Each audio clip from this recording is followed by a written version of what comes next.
Welcome back. State lawmakers wrapped up their work on the state budget this past week, essentially bringing the legislative session to a close, though they will have to return again later this year. Kayla Sullivan takes a closer look at the budget bill that ended up drawing a lot of bipartisan support at the State House. All sides of this issue are excited about the record-breaking investments in K-12 education, but where there's disagreement is that voucher school program expansion.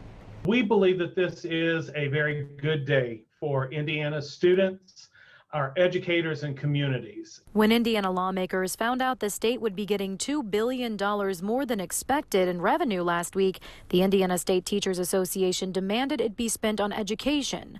Lawmakers listened. This is an important time for schools. I'll just say this, because we're making a significant investment. A record-breaking $1.9 billion new dollars will go toward K-12 education. $600 million will be made available for schools to direct at least 45% tuition support to teacher pay. Lawmakers recommend a $40,000 starting salary for our educators. We just took the exact language out of the teacher compensation report, which is agreed to by a whole number of stakeholders that were put together. There are other good ideas in the report that I'll be paying close attention to in the years ahead. This is a great step in the right direction for Indiana. And we look forward to our role in the collective bargaining process. We've stepped up. Now it's time for locals to step up, because we don't really want to be more prescriptive, but with the type of investments we're making, if it doesn't get the teacher pay, we might just have to be. There is so much more inside this budget proposal, and we'll have all of that information online. Reporting from the Indiana State House, I'm Kayla Sullivan. All right, let's talk about this year's session now with our panel, Jennifer Wagner, Mike Murphy, Robin Winston, and Tony Samuel. And let's start with former communications director for the Indiana Democrats, Jennifer Wagner. Are you surprised at how things ended with this much bipartisan support this year for the budget? I was a little bit surprised, especially as things kind of all came together in that last 48 hours. But, you know, I mean, Republicans will say, thanks fiscal conservatism. I'll say, thanks Joe Biden. We had quite a bit of extra cash to spread around. And I think, you know, it's a great day when you can say that both teachers and families are going to be the beneficiary of that massive increase in K-12 funding. I think that's going to be great. You're going to have families that have more choices, and you're going to have teachers, you know, I would argue they should probably start out a little higher than $45,000, but they are long overdue for that raise. And I say that as the product of two public school educators. Let's turn to former GOP lawmaker Mike Murphy. Mike, you served in the General Assembly. It may be surprising to see this much bipartisan support for a budget bill, but it seems there could be other hurdles ahead for this legislature still. Well, sure. I was happy with the budget. You know, when my good friend Ed Delaney votes for a Republican budget, you know the end times are near, that's for sure. But there's a lot more underneath the surface, I think, tension, and it'll grow as the attempt to take away the powers of the governor is that right now pretty obvious that it's a violation of the Constitution, goes into federal court. Any federal judge will throw that part of the law out in 5 minutes. Obviously redistricting ahead as well. Robin Winston is former state party chair for the Indiana Democrats and played a key role in the Biden-Harris campaign. Robin, everybody seems to love this budget, but as Jennifer mentioned, now it appears to be a matter of who gets to take credit for the state being able to spend this kind of money. Well, the people that should take credit would be the Hoosiers who are going to benefit from it. Teachers, remember, you said $40,000 a year. Jennifer's exactly right. Grossly underpaid. That's $20 an hour. If that's a regular full-time job, that's not a lot of money for our teachers that are charged with getting our next generation together. The other people that benefited from it, not a lot of fanfare about it, were people involved with the disability community, folks getting money for special education, record amount of money being spent there. So we're reinvesting back in Hoosiers. That's what matters the most. All right, let's turn to Tony Samuel here, 2016 vice chair for the Indiana Trump campaign.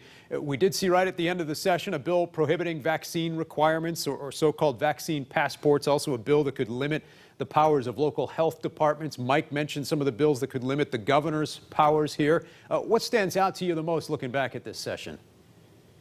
Well, really, it was a tough session as it started. You know, a lot of bumps in the road, and then finishing strong with a very sound budget and folks on both sides coming together. That really, I think, set a tone for the future, but it showed that these folks want to work together. There were some things that, I would have liked to have seen gotten done that didn't, a renewable energy bill that didn't quite make it over the finish line. But by and large, it showed that Democrats and Republicans can work together as they showed voting for the budget. Jennifer, obviously the state's gun laws also entered into the conversation here these last few days after the FedEx shooting, and a lot of debate about what should have been done differently or what could be done differently in the future when it comes to our state's red flag laws. Yeah, I think it's important to note that our red flag law actually has been we were way ahead of the curve in enacting that law. And any time you have a senseless tragedy like we had at the FedEx facility, you've got people who want to come in and say would have, could have, should have. I want to focus on something that Senator Taylor said in the prior segment about mental health. That's not to say we shouldn't have a conversation about common sense gun safety laws, but our mental health support is way underfunded. I mean, getting help for this young man or other people who are experiencing mental health issues, it's not just something that gets solved in 6 weeks or 6 months, but having access to that level of service could actually be a game changer in terms of gun violence and all violence. Mike, how do you see this situation and this back and forth this week between lawmakers, the Marion County prosecutor, everyone involved in this situation and this conversation about red flag laws? Well, I agree with Jennifer. I mean, mental health is the key here. It's not the guns don't kill people, people kill people. And too often it's people with mental health problems that have either been diagnosed and ignored or not diagnosed at all. I think the prosecutor could have gone to the judge and asked for an emergency order to keep those guns away from this gentleman. But he didn't do it, and I can't second guess him completely because I didn't see all the evidence he saw. Robin, President Biden speaks to the nation Wednesday to mark his first 100 days. Do you expect we'll hear more from him on the issue of guns? Obviously, he'll talk about the pandemic as well as his infrastructure plan in his first major address here to Congress. What will we hear from the president? Well, first off, you'll hear normals. That'll be refreshing. We won't be attacking anybody from the podium. It's 100 days, 200 million people vaccinated. Record amount of money. What's left out in this whole budget discussion, Dan, is $3 billion coming back to Indiana from the federal government. Our tax dollars, by the way, coming back to Indiana to invest back here. He's already talked about ghost guns. He's been a proponent of trying to eliminate those. This president has really surprised a lot of people in our party by how diligent he's been on issues that do matter at the kitchen table and rallying people. Now we're trying to get more money for infrastructure. So I think he'll be talking about those issues. Tony, your thoughts. What are you watching for Wednesday night from the president, and what kind of reaction will we see from Republicans?